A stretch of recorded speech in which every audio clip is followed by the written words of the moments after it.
I often tell our students that are so busy and so hectic and so frazzled as they run around campus, if I could do one thing, I would yell out to them, stop, and I would tell them, walk into Dahlgren Chapel. So many people of different faiths sneak into Dahlgren for some quiet. That's why it's a spiritual home for all of our community. The site of Dahlgren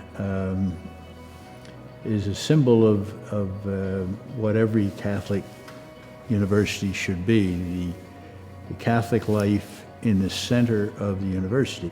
There's a way where the quad is sort of an antechamber to Dahlgren Chapel, and if you walk through that quad, you know you're going somewhere special.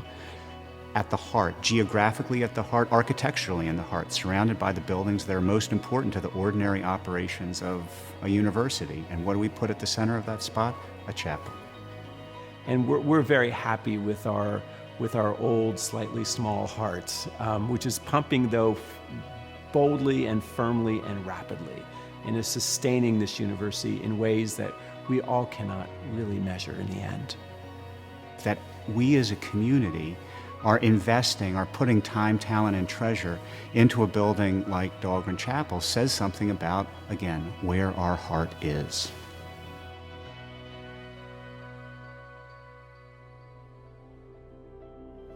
The very great dignity of that chapel lies in the beauty of the windows and the ceiling, and in being aware of the history. It preserves echoes of the very, very early foundations of Georgetown University.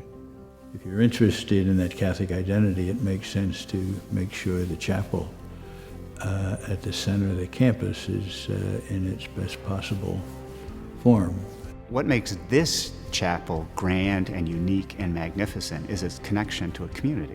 Because people bring into any chapel their own hopes and dreams and griefs and sorrows and struggles and aspirations. Yeah, no, I think if you walk around this campus, you would be hard-pressed to find somebody that won't tell you they've had an important moment in Dahlgren Chapel. There's a closeness there, so that's where they want to be.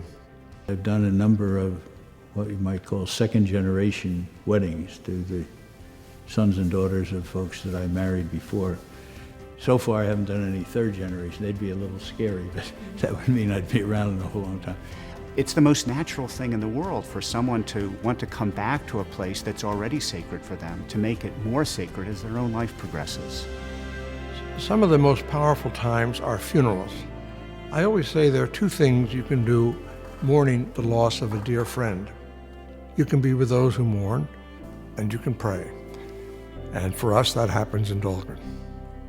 You know, this is a place that people come when they know there are these key moments and where they want to be able to be in touch with God and with those deeper questions, those deeper senses of themselves.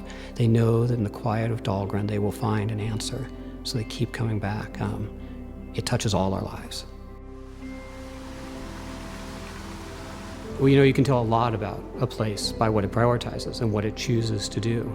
And here at Georgetown, we're saying the most important thing in the life of the university right now is reaffirming our spiritual core.